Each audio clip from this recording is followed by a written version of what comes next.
ஆசீர்வதிப்பாராக. परमेश्वर हम हर एक को आशीष भर दे। நாம் இந்த நாளிலே வேத வசனங்களை தியானிக்கலாம். हम वचन को मनन करेंगे। மத்தேயு 11ஆம் அதிகாரம் 28வது வசனத்தை நாம் வாசிக்க கேட்கலாம். मत्ती सुसमाचार 11वां अध्याय 28वां वचन हम पढ़ेंगे। வாசிங்க. हे सब परिश्रम करने वालों और बोझ से दबे लोगों, मेरे पास आओ, मैं तुम्हें विश्राम दूंगा। இந்த வசனத்திலே ஆண்டவராகிய இயேசு கிறிஸ்து சொன்ன ஒரு காரியத்தை நாம் வாசிக்க கேட்டோம். इस वचन में यीशु मसीह ने क्या कहा हमने पढ़े। அவர் சொல்லுகிறார், வருத்தப்பட்டு பாரம் சுமக்கிறவர்களே, यीशु कहता है, ये सब परिश्रम करने वाले लोगों, நீங்கள் எல்லாரும் என்னிடத்தில் வாருங்கள், मेरे पास आओ, நான் உங்களுக்கு இளைப்பாறுதல் தருவேன். मैं तुम्हें विश्राम दूंगा। ஆண்டவராகிய இயேசு நமக்கு இளைப்பாறுதலை தரும்படியாய் நம்மை அவர் அழைக்கிறார். यीशु मसीह हमारे लिए विश्राम देने के लिए हमें बुलाता है। இயேசு இந்த பூமியிலே வாழ்ந்த நாட்களிலே பிரசங்கித்து சொன்னதான ஒரு அருமையான வார்த்தை இது. यीशु जब भी पृथ्वी में अपना जीवन बिता रहे थे, उस समय ये शब्द को कहा। பாருங்க, இயேசு நமக்கு இளைப்பாறுதல் தருகிறவராய் இருக்கிறார். देखिए, यीशु मसीह हमें विश्राम देता है, ஒரு நமக்குள்ளே ஒரு அமைதியை தருகிறவராய் இருக்கிறார், हमारे अंदर एक शांति देता है, ஒரு நிம்மதியை தருகிறவராய் இருக்கிறார், शांति देता है। அந்த ஆண்டவராகிய இயேசு அதை தரும்படி அவராகவே நம்மை அழைக்கிறார். वो देने के लिए खुद होके हमें बुलाता है। இன்றைக்கு இந்த இளைப்பாறுதலை நாம் ஒவ்வொருவரும் தேடிக்கொண்டிருக்கிறோம். देखिए, इन दिनों में विश्राम को हर एक कोई ढूंढता है। எல்லா ஜனங்களும் அதைத்தான் இன்றைக்கு எதிர்பார்க்கிறார்கள். सारे लोग विश्राम के पीछे ही है। எல்லாரும் இன்னைக்கு அதை தான் வேணும்னு விரும்புறாங்க.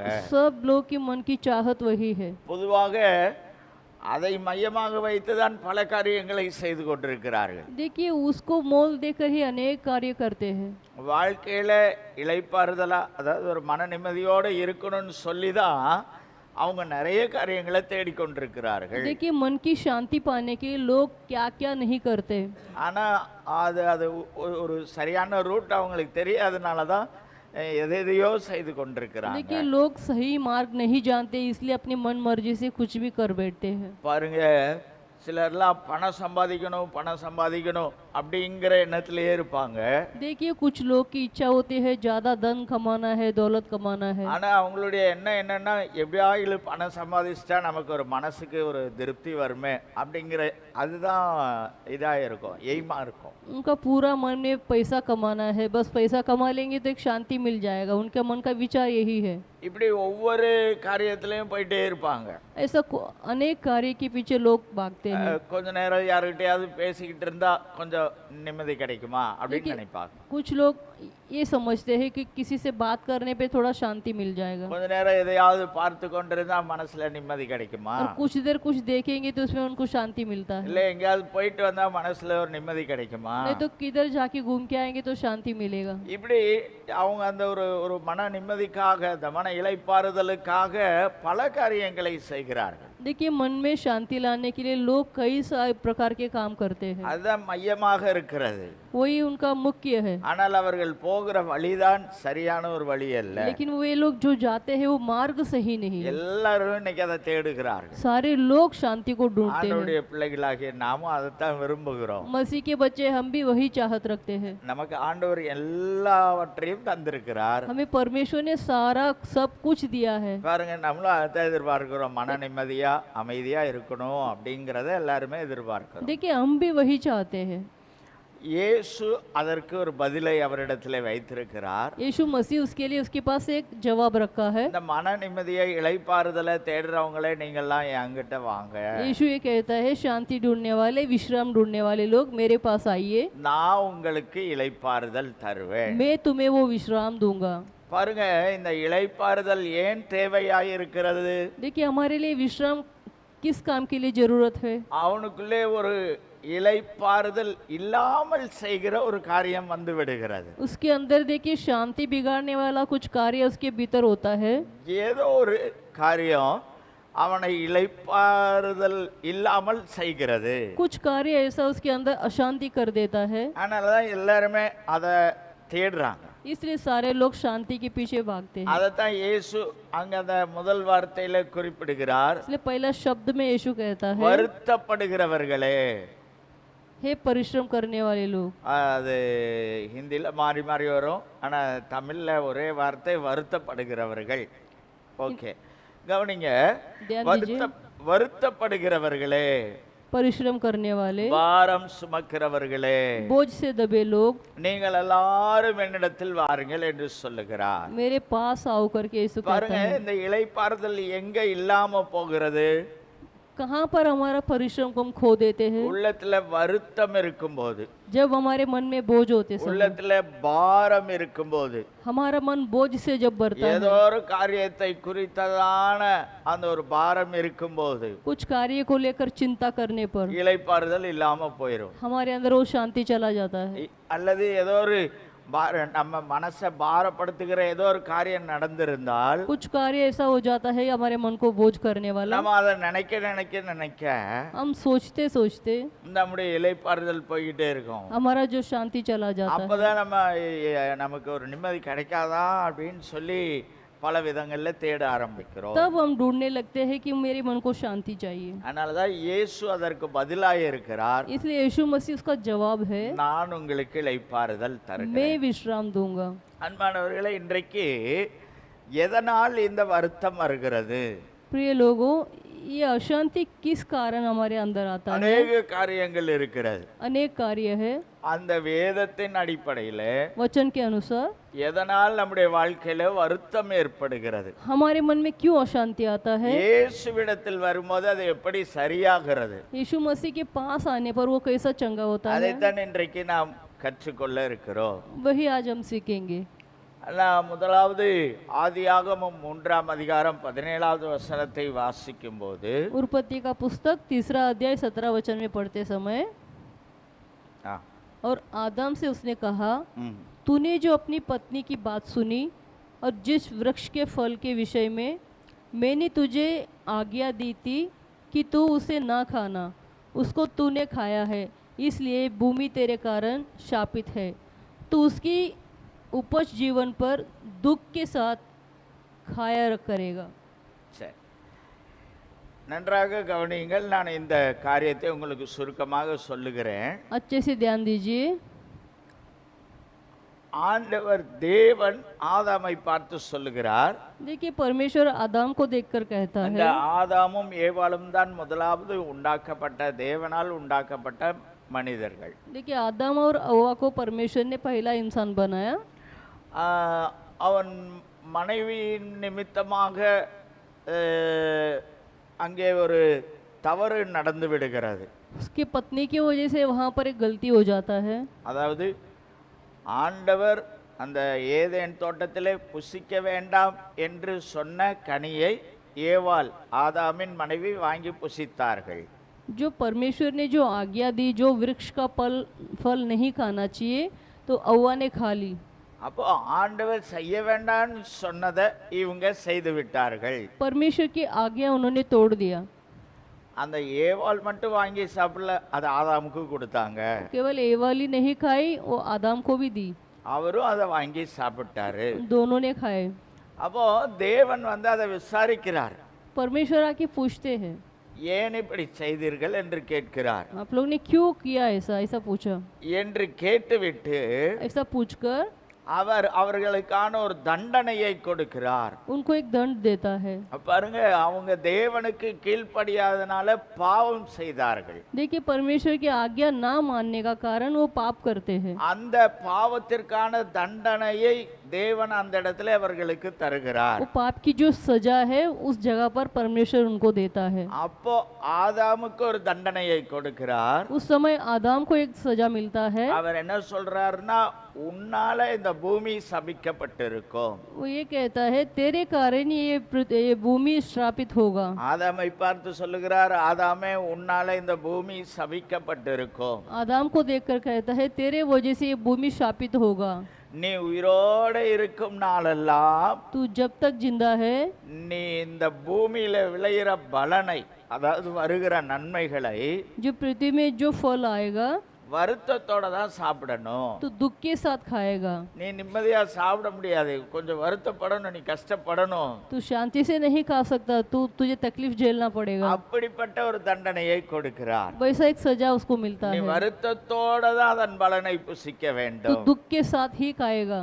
பாருங்க, இது ஆண்டவரால் கொடுக்கப்பட்ட ஒரு, தேவனால் கொடுக்கப்பட்ட ஒரு தண்டனையாய் இருக்கிறது. देखिए परमेश्वर के द्वारा उनको मिला हुआ ये दंड है। இது அந்த ஆதாம் செய்த பாவத்திற்கு தரப்பட்ட தண்டனை. आदम ने जो पाप की उसकी वजह से मिला हुआ ये सजा है। இப்ப கவனிங்க, அந்த வருத்தம் இன்றும் மனிதனுக்குள்ளே இருக்கிறது. देखिए वो सजा इंसान के भीतर आज तक वो चल रहा है। எந்த ஒரு மனிதனாய் இருந்தாலும் कोई भी इंसान क्यों ना हो, அவன் வருத்தத்தோட தான் இந்த பூமியில கிடைக்கிற நன்மைகளை எடுக்க வேண்டியதா இருக்கிறது. देखिए वो दुख के साथ ही वो फल को खाता है। அது அவனுக்கு ஒரு வருத்தமாக இருக்கிறது. उसके अंदर वो दुख है। இது ஒரு பாவத்தின் தண்டனை. ये पाप के कारण मिला हुआ एक दंड। மனிதனுக்கு தேவன் பாவம் செய்ததற்காக கொடுக்கப்பட்ட தண்டனை வருத்தம். देखिए मनुष्य ने पाप किया, उसकी वजह से ये दंड मिला। பாருங்க, இந்த வருத்தம் எல்லா மனிதனுக்குள்ளும் இருக்கிறது. ये दंड हर एक इंसान के भीतर है। ஆதாமுக்கு மாத்திரம் ये தரப்பட்டதல்ல, आदम को ही नहीं, அந்த மனுக்குலத்திற்கு அனைத்திற்கும் இருக்கிறது. उसके द्वारा जितने भी मनुष्य आए सबको दंड मिला है। அதனால இந்த வருத்தத்தோடு மனிதன் இருக்கிறான். इसलिए ये दुख के साथ मनुष्य पृथ्वी में जी रहा है। தேவனால் கொடுக்கப்பட்ட தண்டனையின் வருத்தத்தினால் மனுஷன் இருக்கிறான். परमेश्वर के द्वारा जो मिला गया दंड के वजह से मनुष्य जी रहा है। இந்த வருத்தத்தை நீக்கும்படியாகத்தான் இயேசு இந்த உலகத்திற்கு வந்தார். ये दंड को दूर करने के लिए यीशु मसीह पृथ्वी में आया। அதனாலதான் அவர் சொல்லுகிறார், வருத்தப்படுகிறவர்களே நீங்கள் என்னிடத்தில் வாருங்கள். इसलिए यीशु इस तरह कहता है कि परिश्रम करने वाले लोग मेरे पास आइए। இப்ப பாருங்க, பாவத்தின் தண்டனை உடைய வருத்தத்தோடு எல்லா மனிதர்களுமே இருக்கிறார்கள். देखिए वो पाप के द्वारा जो दंड पाया हर एक मनुष्य जी रहा है।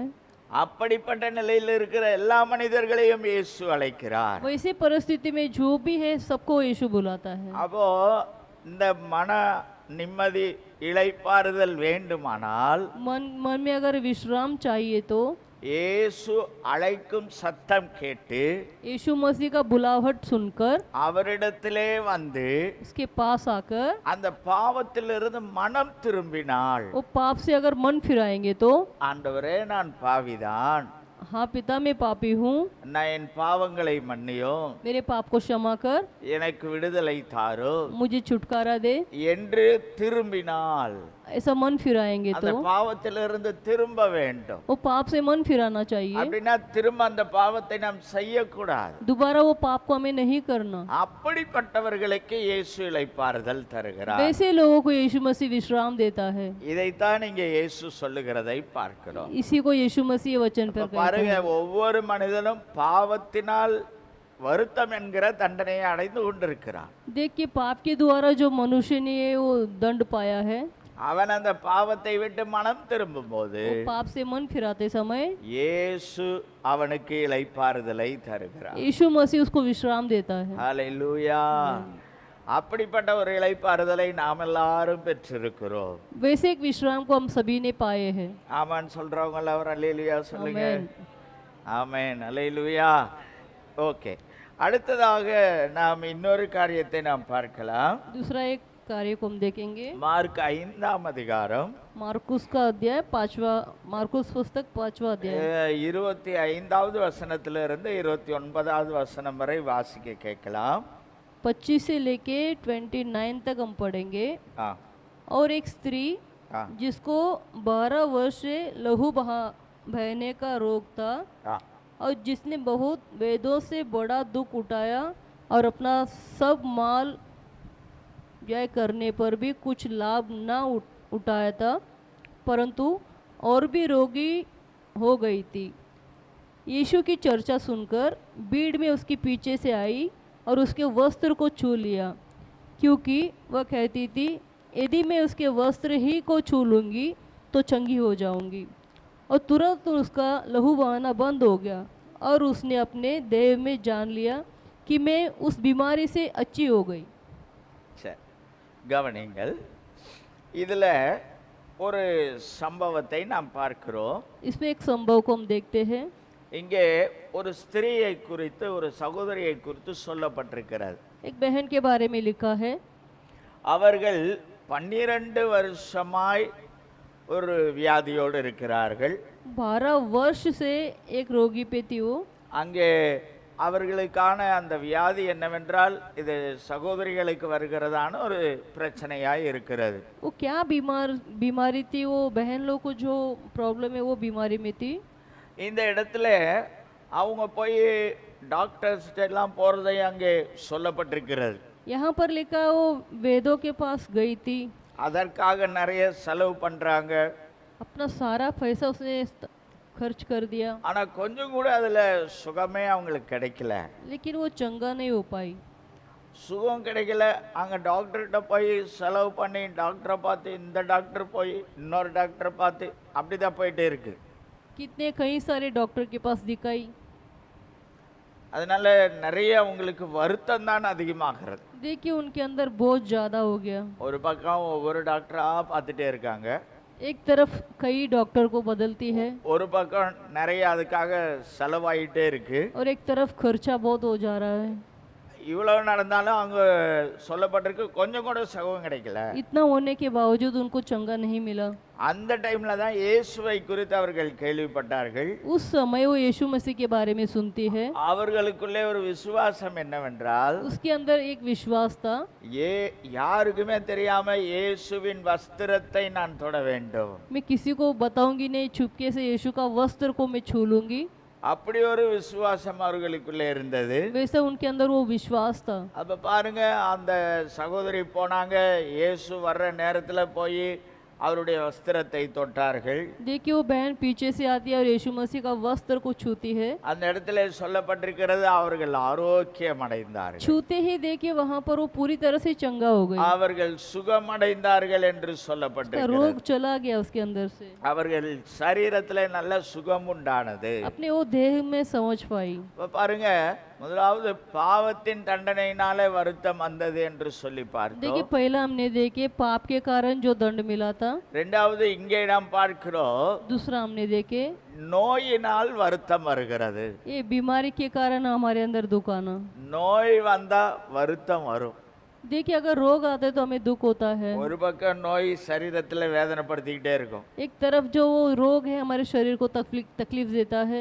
அப்புறம் ஒவ்வொரு டாக்டர்கிட்டயா போவாங்க. फिर हम कई डॉक्टर के पास जाते हैं। அப்ப பாருங்க, அங்கே அந்த வசனத்துல சொல்லப்பட்டிருக்கிறது டாக்டர்னாலேயும் வருத்தம் வந்தது. ओ डॉक्टर से भी उनको चंगा नहीं मिला, वो दुख हुआ। அவங்க காசு வாங்கிடுவாங்க. वो तो पैसा तो ले लेते हैं। இன்னும் கை வலிக்குதுன்னு போவான், हाथ दुख रहा है करके जाएगा डॉक्टर के पास, கால் வலிக்குதுன்னு போவான். और पैर दुख रहा है करके जाएंगे। டாக்டர் எந்த வலியும் இல்லாம உங்களை ட்ரீட் பண்ணுவாங்களா? क्या कुछ डॉक्टर सही कर देगा क्या? அவங்க ஒரு ஊசி போடுவாங்க. एक इंजेक्शन देगा। ஏற்கனவே கை கால் வலிக்குது, पहले से हाथ पैर में दर्द है, அவங்க போட்ட ஊசினாலேயும் இன்னொரு வலி வந்துடும். वो जो इंजेक्शन लगाएगा उसमें भी दर्द होगा, ஆமாவா இல்லையா? है कि नहीं? அப்புறம் வேற என்னெல்லாமோ செய்வாங்க. वो डॉक्टर पता नहीं और क्या क्या करेगा। ட்ரீட்மெண்ட்டுங்கிற பேர்ல வேற எங்கெல்லாமோ குத்துவாங்க.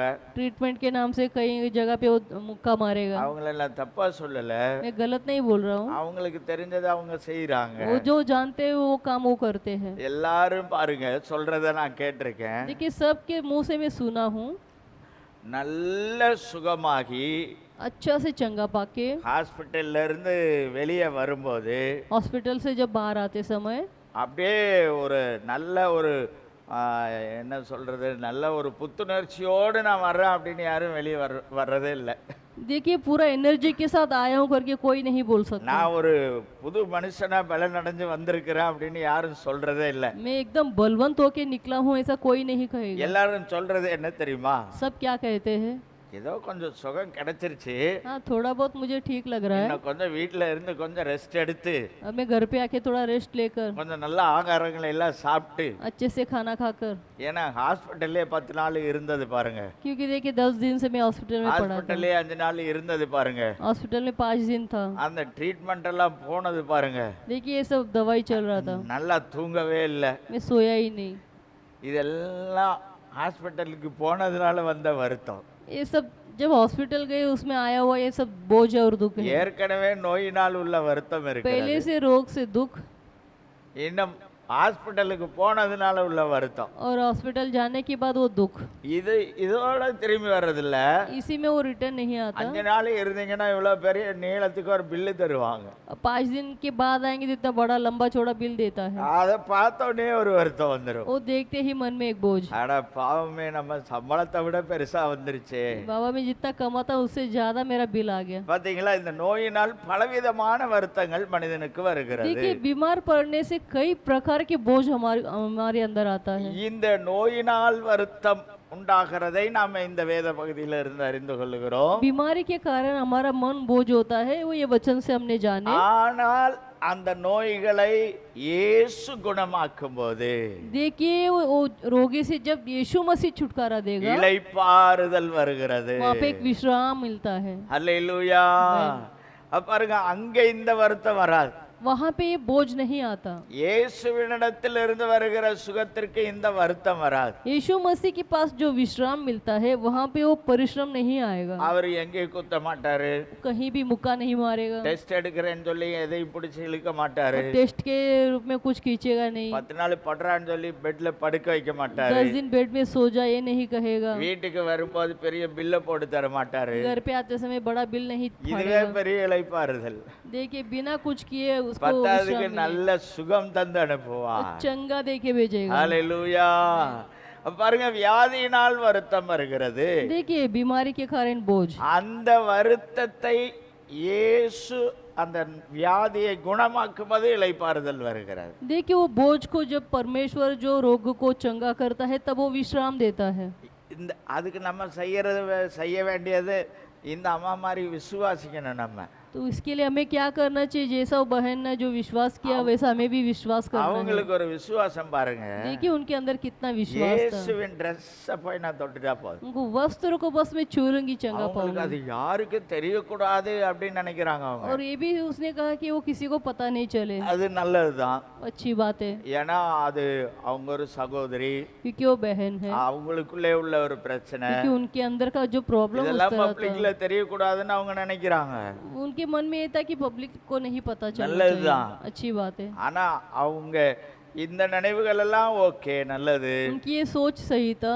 ஆனா அவங்க இன்னும் ஒரு நல்ல நினைவு அவங்களுக்குள்ள இருந்தது. देखिए उनके अंदर और एक अच्छी सोच था, அவரு Dress நான் தொட்டுட்டா போதும், बस उनकी वस्त्र को अगर मैं छू लूंगी तो எனக்கு बस சுகம் கிடைச்சிரும். मुझे चंगा मिल जाएगा। இயேசு வருத்தத்திலிருந்து, நோயினால் உண்டான வருத்தத்திலிருந்து இளைப்பாறுதல் देखिए தந்தார். परमेश्वर रोग में जो बोझ था वो बोझ से परमेश्वर छुटकारा देता है। ஹalleluya.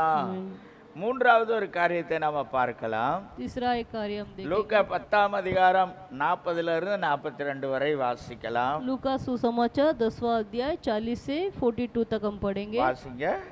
पर मार्ता सेवा करते करते घबरा गई हाँ। और उसके पास आकर कहने लगी, हे हाँ। प्रभु, क्या तुझे कुछ भी सोच नहीं कि मेरी बहन ने मुझे सेवा करने के लिए अकेले ही छोड़ दिया है? सो उससे कहा कि मेरी सहायता करे।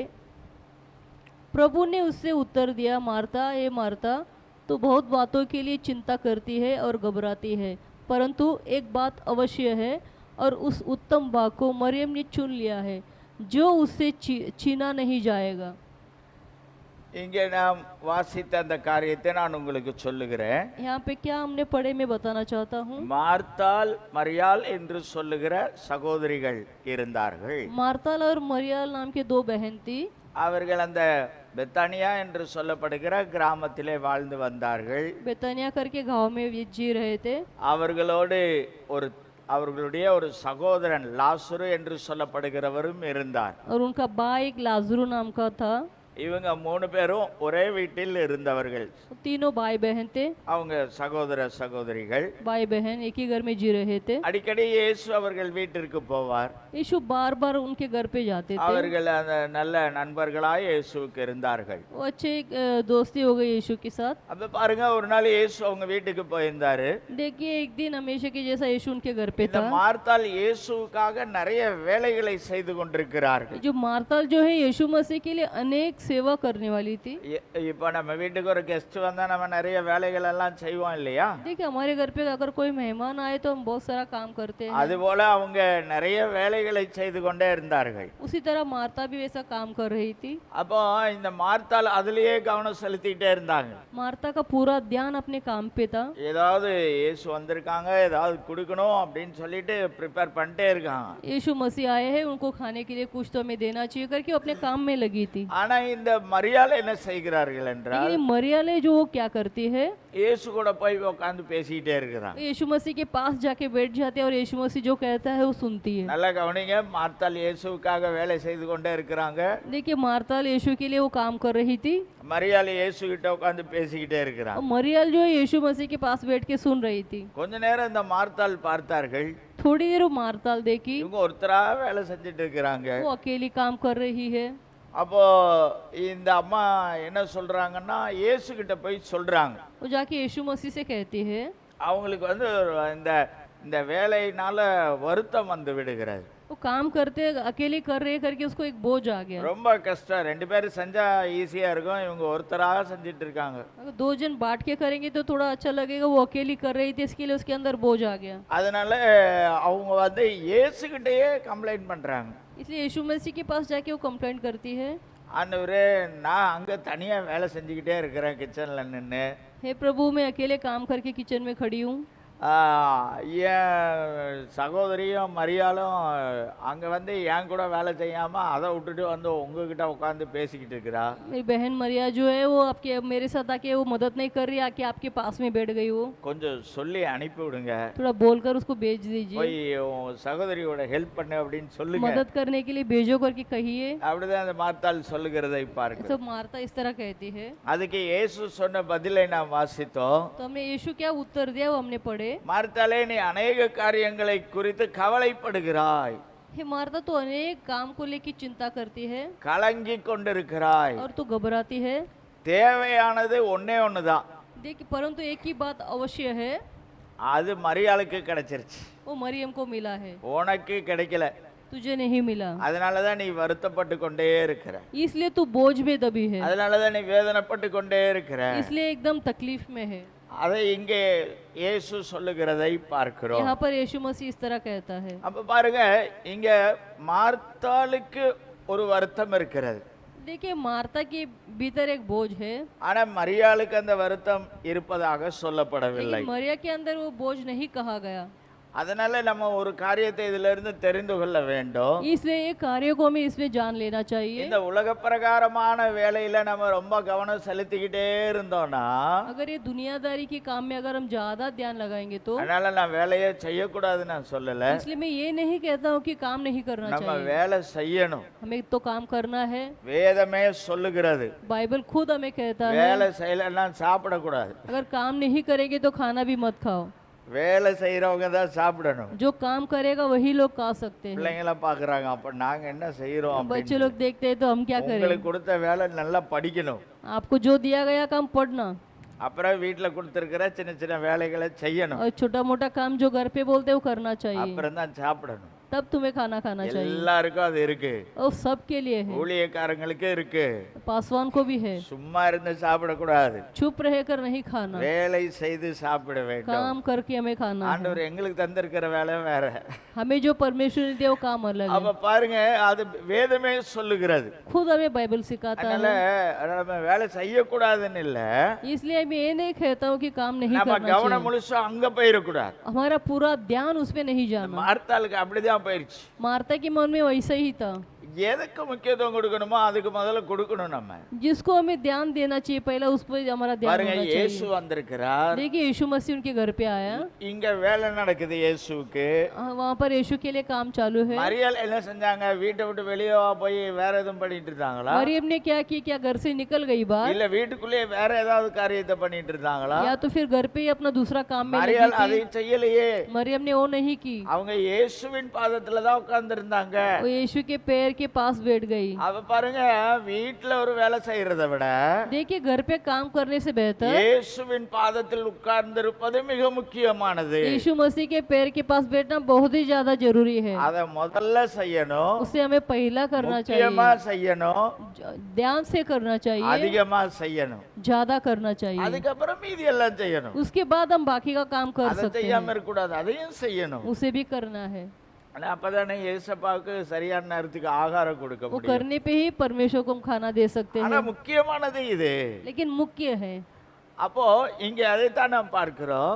इसलिए हमने यहाँ पर वही देखे, அதாவது இயேசுவின் பாதத்தில் அமர்ந்திருப்பது நாம் அவரை நோக்கி ஜெபிக்கிற ஜெபம். देखिए अगर यीशु मसीह के पैर के पास हम बैठेंगे तो वो हमारा प्रार्थना होता है। நாம ஆண்டவர் சமூகத்துல உட்கார்ந்து ஜெபம் பண்ணாம हम परमेश्वर के समूह में बैठ के अगर प्रार्थना नहीं करेंगे तो, ஆண்டவரை முதலாவது தேடாமல் पहले परमेश्वर को अगर नहीं ढूंढेंगे வேலை तो, வேலை வேலைன்னு சொல்லி வேலையிலேயே கவனம் செலுத்துறோம்னா काम काम काम बोलकर हम काम पे ध्यान देंगे तो அந்த வேலையினால் தான் நமக்கு வருத்தம் वो வரும். काम के द्वारा ही हमें बोझ आता है, அந்த வேலை தான் நமக்கு கஷ்டத்தை கொண்டு वो வரும். काम ही हमारे लिए कष्ट को लाता அந்த है, வேலை தான் நமக்கு வேதனையை தரும். और वो काम ही हमें दुख में लाता है। நீங்க வேணா பாருங்க, ஆண்டவர் சமூகத்துல காலையில கொடுக்க வேண்டிய நேரத்தை கொடுத்துட்டு देखिए परमेश्वर को सुबह उठते ही जो समय देना चाहिए वो समय देने के நல்ல बाद பைபிள் வாசிச்சு ஜெபம் பண்ணிட்டு अच्छे से बाइबल पढ़ के प्रार्थना இந்த करने के வேலைகளை बाद செய்ய போங்க.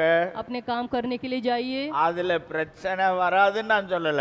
उसमें मैं ये नहीं कहता हूँ कि समस्या नहीं आएगा, பிரச்சனை வந்தாலும் அதை கையாளக்கூடிய திறமைய கத்தர் தருவா. अगर समस्या आ भी जाएगा उसमें चलाएगा परमेश्वर அந்த हमें, வருத்தம் இருக்காது. हमारे अंदर वो बोझ नहीं அந்த आएगा, வேலையிலேயே ஒரு இளைப்பாறுதல் இருக்கும். उसमें हमें परमेश्वर विश्राम देंगे, அமைதியா அந்த வேலையை செஞ்சுட்டு வரலாம். शांति से हम करके आ सकते அந்த हैं, வேலையில ஒரு நிம்மதியா இருக்கும். एक शांति मिलेगा। இங்க உட்கார்ற நேரத்தை விட்டுட்டு அங்க ஓடணும்னா अगर इधर नहीं समय दे के अगर उधर भागेंगे तो அங்க பிரச்சனை தான் வரும். वहाँ पे समस्या खड़ी हो जाएगी। அதனால இங்க செலவு பண்ணிய நேரத்தை கரெக்டா பண்ணிட்டோம்னா इसलिए यहाँ पर जो समय देना चाहिए अगर दे देंगे तो அங்க பிரச்சனையே வராது. वहाँ पर कुछ समस्या नहीं। ஒரு பாஸ்டர் விதமாக ஒரு காரியத்தை சொன்னார். एक पास्टर ने इस तरह कहा, அவர் இந்த லைன்ல எல்லாம் நின்னு போகிற இடத்துக்கு जो लाइन से खड़े होके जो जगह पे जाते हैं वो जगह पे, தமிழ்நாட்டுல பாத்தீங்கன்னா ரேஷன் கடையில எல்லாம் கியூல நிக்கணும். तमिलनाडु में देखेंगे तो रेशन की दुकान में लाइन में खड़े रहते இங்க हैं। எப்படின்னு எனக்கு தெரியல. இங்க यहाँ पे எல்லாத்துக்குமே मैंने கியூ தான். यहाँ पे तो सभी के लिए लाइन लगना पड़ता है। ஆனா அவர் சொன்னாரு, उन्होंने ऐसा कहा, எல்லாரும் ரேஷன் கடையில காலையிலேயே போய் கியூல நின்றுவாங்க. सब लोग रेशन की दुकान में सुबह से ही लाइन ஏன்னா लगा देंगे, முதல்ல போய் கஷ்டம் இல்லாம வாங்கிட்டு வந்துடலான்னு.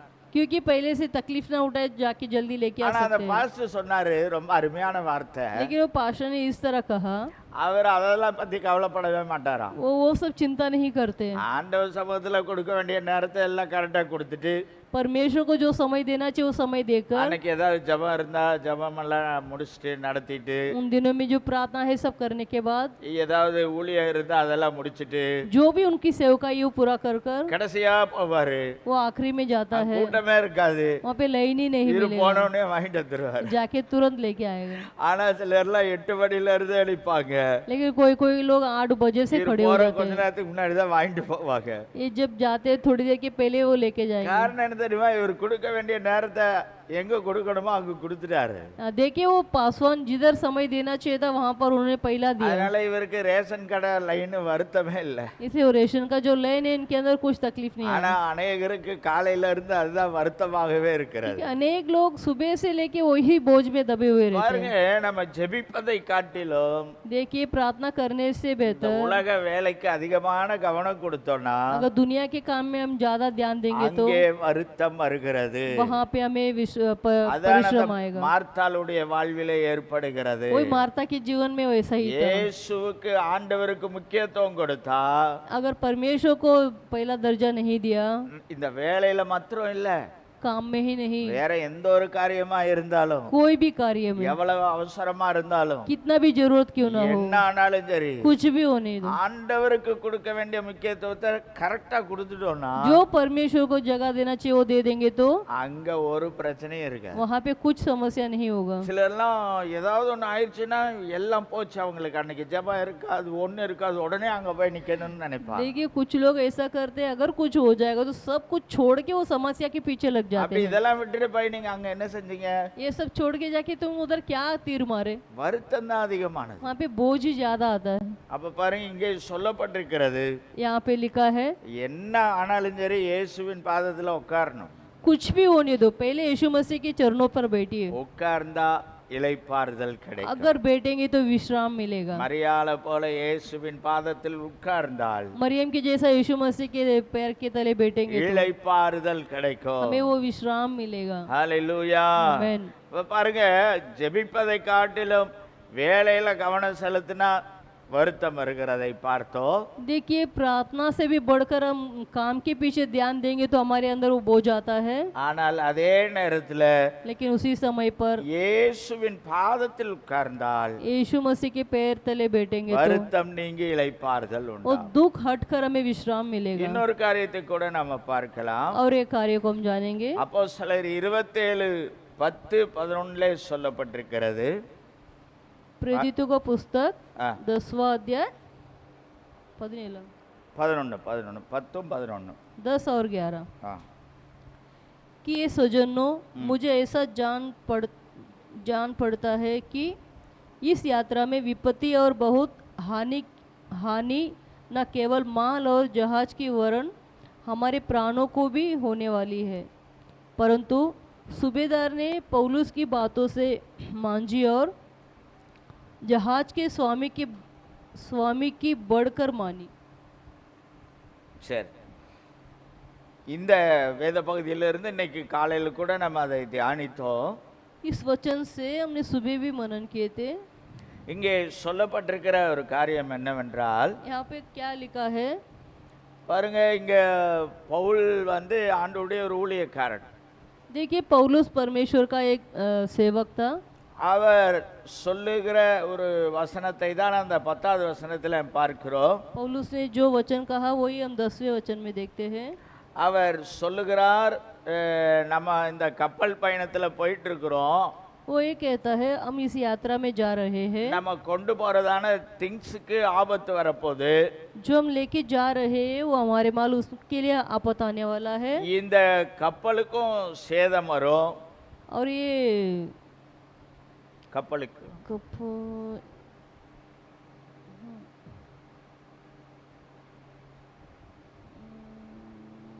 ஷிப், जहाज जहाज जहाज ரைட், அதுக்கும் பாதிப்பு வரும். इस जहाज की भी तकलीफ आने वाला है, இன்னும் நம்முடைய ஜீவனுக்கும் வருத்தம் வரும் और हमारे प्राणों को भी होने वाला है அப்படின்னு எனக்கு தோணுகிறது என்று சொல்லி எச்சரிக்கிறார் கர்த்தருடைய ஊழியக்காரனாகிய பவுல்.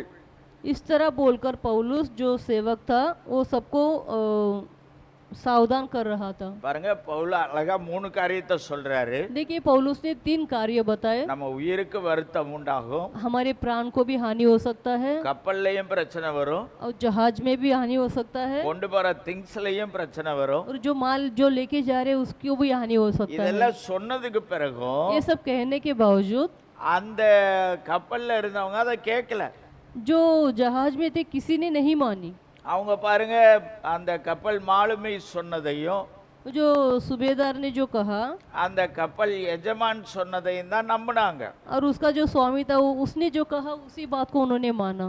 அதே மாதிரி அங்க வருத்தம் வந்தது. उसी तरह जैसा पौलुस ने कहा उसी तरह वहां पर जो हानि हुआ। பாருங்க, பவுல் என்கிற கர்த்தருடைய ஊழியக்காரர் சொன்னதை கேட்காதனால देखिए परमेश्वर का जन जो पौलुस था उनका बात नहीं मानने पर அங்கே வருத்தம் வருகிறதை பார்க்கிறோம். वहां पर जो बोझ आया वो हमने यहाँ पढ़े। அப்போ நம்ம கர்த்தருடைய ஊழியக்காரர்கள் சொல்லுகிற ஆண்டவருடைய வார்த்தைகளை கேட்க வேண்டும். देखिए मसीह का जो सेवक है, जो पासवान, जो वो कहते हैं परमेश्वर का बात को उसे हमें सुनना चाहिए। இங்க பவுல் அதைத்தான் ஆண்டவருடைய வார்த்தைகளை தான் சொல்றார். यहाँ पे पौलुस परमेश्वर का वचन ही कहा। இப்படி ஒரு பிரச்சனை ஏற்படும், वहाँ पर समस्या होगा, அது நமக்கு வருத்தத்தை கொண்டு வரும் என்று எச்சரிக்கிறார். वो हमारे लिए हानि का कारण होगा, ஆனா அவங்களுக்கு அதை கேட்கக்கூடிய மனதில் அவர்கள் இல்லை. लेकिन वे लोग वो सुनने के लिए तैयार नहीं थे। அப்ப அங்க வருத்தம் வந்ததை பார்க்கிறோம். वहाँ पर हानि हुआ वो हमने यहाँ पढ़े। ஆனால் இங்க நடைபெறுகிற ஒரு காரியம் என்னன்னா, लेकिन यहाँ पे क्या कार्य होता है, இங்க இளைப்பாறுதல் கிடைக்கணும்னா अगर यहाँ पे विश्राम चाहिए तो இயேசு கிட்ட போறது மாத்திரம் இல்ல, यीशु मसीह के पास नहीं, பவுல் சொன்னதை கேட்கணும். जो पौलुस ने कहा उसे भी सुनना இங்க चाहिए। அதுதான் நடந்தது. यहाँ पर वही हुआ। பிறகு பவுல் சொன்னதை அவங்க எல்லாரும் கேட்டாங்க. उसके बाद जो पौलुस ने कहा वो सब लोग ने सुने, கேட்டு அதன்படி நடந்தார்கள். सुनकर उस तरह उन्होंने चला। அவர்கள் அந்த அந்த அக்கறைக்கு போய் சேர்ந்ததை நாம் பார்க்கிறோம். वे लोग उस तरफ किनारे पहुंचे। அப்ப பாருங்க, இங்கே இப்படி ஒரு வருத்தம் வருகிறதை பார்க்கிறோம். यहाँ पे ऐसा एक बोझ आता है, वो हमने पढ़े। ஆண்டவருடைய ஊழியக்காரர்கள் जो पासवान है, ஆண்டவருடைய வசனங்களை சொல்லும்போது परमेश्वर का वचन कहते ஆண்டவருடைய समय, வசனத்தின் அடிப்படையிலே சில காரியங்களை சொல்லும்போது वचन के अनुसार कुछ कार्यों को जब कहते समय அதை நம்ம கேட்க வேண்டும். उसे हमें सुनना चाहिए। அதை கேட்காத போது நம்முடைய வாழ்க்கையில வருத்தங்கள் வருகிறது, जब हम नहीं सुनेंगे तो हमारे जीवन में हानियां पहुंचती है, வேதனைகள் வருகிறது, दुख आता है, கஷ்டங்கள் வருகிறது. कष्ट आते हैं। அதை கேட்கும் போது जब वो सुनते समय நிச்சயமாய் இயேசுவால் தரப்படுகிற இளைப்பாறுதல் கிடைக்கும். निश्चय रूप से यीशु मसीह के द्वारा जो विश्राम मिलेगा वो हम पा सकते हैं। அல்லேலூயா. Amen.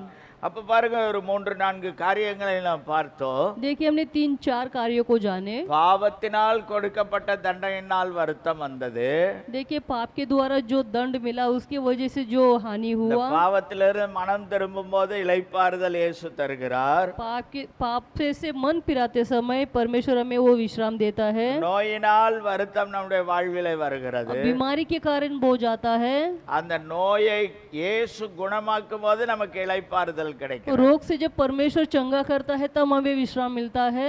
இன்னும் ஜெபிக்காம உலக வேலையில நம்ம அதிகமாக கவனம் செலுத்தும் போது அதுவே நமக்கு வருத்தத்தை தருகிறது. प्रार्थना के समय हम कामों में लगे रहते, उसके द्वारा जो आने वाला बोझ, ஆனா இயேசுவுக்குன்னு கொடுக்க வேண்டிய நேரத்தை கொடுத்து இயேசுவின் பாதத்துல உட்கார்ந்து ஜெபம் பண்ணா அந்த வருத்தம் நீங்கும். देखिए यीशु मसीह को जो समय देना चाहिए उस समय अगर हम यीशु मसीह को देंगे तो हमारा बोझ हट जाएगा இளைப்பாறுதல் और கிடைக்கும். हमें विश्राम मिलेगा। அதுபோலதான் நம்ம கடைசியாக பார்த்தது, इसी तरह हमने आखिरी में जो देखे, கர்த்தருடைய ஊழியக்காரர் பவுல் சொன்னதை கேட்காததினால் அங்கே வருத்தம் வந்தது. जो परमेश्वर का जो सेवक है उसका बात नहीं माने लोग, उसके द्वारा जो हानि पहुंची, பிறகு அவர்கள் சொல் கேட்டதினாலே उसके बाद उनका बात जब सुनते समय அவர்களுக்கு இளைப்பாறுதல் கிடைத்து அக்கறை சேர்ந்தார். उनको विश्राम मिला और उस किनारे वो पहुंचे। நாம் இப்பொழுது கண்களை மூடி ஆண்டவரை நோக்கி பார்த்து ஜெபிக்கலாம். अभी हम आंखें बंद करके परमेश्वर की ओर देख के प्रार्थना करेंगे। இப்படிப்பட்டதான பல்வேறு வருத்தங்கள் நம்முடைய வாழ்விலே வருகிறது. ऐसे कई प्रकार के समस्या हमारे जीवन में आता है, ஆனால் இவைகள் எல்லாவற்றிலிருந்து இயேசு நமக்கு இளைப்பாறுதல் इस தருகிறவராய் सारे चीजों से, सारे कामों से परमेश्वर हमें छुड़ा के विश्राम देने वाला நாம் है। ஆண்டவரை நோக்கி பார்த்து ஜெபம் हम பண்ணுவோம். परमेश्वर की ओर देख के प्रार्थना करेंगे। இயேசுவே எங்களுக்கு இளைப்பாறுதல் தருகிறவரே, हे यीशु मसीह हमें विश्राम देने वाले खुदा, எங்கள் வாழ்விலே பல்வேறு வருத்தங்கள் வேதனைகள் வருகிறதப்பா. हमारे जीवन में हर अनेक प्रकार के बोझ और दबाव आते हैं प्रभु। அது எவ்விதமாய் வந்தாலும் நீங்கள் எல்லாரும் என்னிடத்தில் வாருங்கள் என்று நீர் சொல்லுகிறீர். कई प्रकार के कोई भी आने दो, फिर भी आप सब मेरे पास आइए, इस तरह आपने कहा प्रभु। நீர் சொல்லுகிறபடி நாங்கள் செய்யும்போது आप जैसा कहते हैं उस तरह हम करते समय நிச்சயமாக எங்கள் வாழ்விலே இளைப்பாறுதல் உண்டாகும். निश्चय से हमारे जीवन में वो विश्राम मिलता है। உம்முடைய இளைப்பாறுதலை நோக்கி நாங்கள் வருகிறோம் ஆண்டவரே. आपके विश्राम के ओर हम आते हैं प्रभु। எங்கள் வருத்தங்களை எல்லாம் கர்த்தர் நீங்க பண்ணுவீராக. हमारे सारे बोझ को हटाइए प्रभु जी। எல்லாரும் நாம் ஆண்டவரை நோக்கி பார்த்து சொல்லி सब ஜெபிக்கலாம். हम परमेश्वर की ओर देखकर कहेंगे, प्रार्थना வருத்தப்படுகிற करेंगे। எங்களை அழைக்கிற இயேசுவே, हे बोझ से दबे हुए लोगों को बुलाने वाला यीशु, இளைப்பாறுதல் தருகிறதான இயேசுவே, विश्राम देने वाले यीशु, பாவத்தின் தண்டனையினால் வருகிற வருத்தத்திலிருந்து இளைப்பாறுதல் தருகிறீர். पाप के द्वारा जो बोझ से हटाने वाला प्रभु, என்னுடைய நோயினால் நான் வருத்தப்பட்டு கொண்டிருக்கிறேன், நீர் இளைப்பாறுதல் தருகிறீர். मेरे बीमारी के कारण मैं बोझ में हूँ, उसमें मुझे तो विश्राम देता है। என்னுடைய வேலையினால் நான் வருத்தப்பட்டு கொண்டிருக்கிறேன், அதிலும் இளைப்பாறுதல் நீர் தருகிறீர். मेरे काम की वजह से मैं बोझ में दबा हूँ उसमें भी आप मुझे विश्राम देते हो। சில வேளைகளிலே மற்றவர்களுடைய சொல்லை கேட்டு நான் வேதனைப்படுகிறேன், வருத்தப்படுகிறேன். कुछ समय में दूसरे का बात सुन के मैं बोझ में आ जाता हूँ और दबाव में आ जाता हूँ। ஆனால் ஆண்டவருடைய வசனம் சொல்லுவதையும் ஊழியக்காரர் சொல்லுவதையும் கேட்கும்போது இளைப்பாறுதல் தருகிறேன். लेकिन परमेश्वर आपका वचन सुनते समय मैं विश्राम पाता हूँ। அப்படிப்பட்டதான இளைப்பாறுதலை இன்று எங்கள் எல்லாருக்கும் தாரும் ஆண்டவரே. वैसा एक विश्राम को हम हर एक के अंदर आप भर दीजिए परमेश्वर। எல்லாருக்கும் இயேசு இளைப்பாறுதல் தருகிறார். हर एक के अंदर परमेश्वर वो विश्राम देते हैं, எந்த வருத்தமுடையவர்களாய் இருந்தால் चाहे कोई भी कौन सा भी बोझ में क्यों ना दबे हो, அவரிடத்தில் வருகிறவர்களுக்கு இளைப்பாறுதல். उसके पास जो भी जाएगा उसको वो विश्राम देता है। இன்னைக்கு நீங்க எதனால வருத்தப்பட்டு கொண்டிருக்கிறீங்க? आज आप लोग किस चीज में दबे हो? இன்னைக்கு உங்களுக்கு இயேசு இளைப்பாறுதல் தரும். आज आपको यीशु मसीह वो विश्राम देता है, அவர்கிட்ட வாங்க, उसके पास आइए, அவர் உங்களுக்கு இளைப்பாறுதல் वो तुम्हें विश्राम देगा। அவர்கள் இயேசு உங்களுக்கு ஒரு நல்ல ஒரு அமைதியை இளைப்பாறுதலை தருகிறார். यीशु मसीह एक अच्छा शांति और विश्राम देगा। எங்கள் பரலோக பிதாவே, हे स्वर्गीय पिता, இந்த நல்ல வேலைக்காய் ஸ்தோத்திரம். ये अच्छा समय के लिए आप धन्यवाद देते இந்த हैं। நாளிலே இந்த ஆராதனை கர்த்தர் ஆசீர்வதித்தீர் ஸ்தோத்திரம். इन दिनों में जो आराधना को आपने आशीष किया, தொடர்ந்து உங்க கிருபை பெருக பண்ணுவீரா. लगातार आपका दया करुणा हमारे संग रहे। நான் உங்களுக்கு இளைப்பாறுதல் தருவேன் என்று சொன்ன இயேசு, मैं तुम्हें विश्राम दूंगा ऐसा कहने वाले यीशु, வருத்தத்திலிருந்து விடுதலை தந்து இளைப்பாறுதல் தருவேன் என்று சொன்ன இயேசு, बोझ हटाकर तुम्हें मैं विश्राम दूंगा करके कहने वाले यीशु, பல்வேறு காரியங்களால் வருத்தம் ஏற்படுகிறது. अनेक कार्य में दबे हुए लोगों को, அந்த வருத்தங்களை நீக்கி ஒவ்வொரு வாழ்விலும் விடுதலையை बोझ से दबे हुए लोग हर एक को आप छुटकारा இளைப்பாறுதலை दीजिए। தருவீராகப்பா. विश्राम देने के लिए हम विनती करते हैं। அந்த எல்லாரையும் ஆசீர்வதி. आए हुए हर एक को आशीष से भर தேவ दें। கிருபை யாவரோடும் இருப்பதா. आपकी दया कृपा हर एक के साथ रहने पाए। இயேசுவின் நாமத்தில் கேட்கிறோம் நல்ல பிதாவே. यीशु मसीह के मधुर नाम से मांगते हैं पिता, ஆமென். आमेन।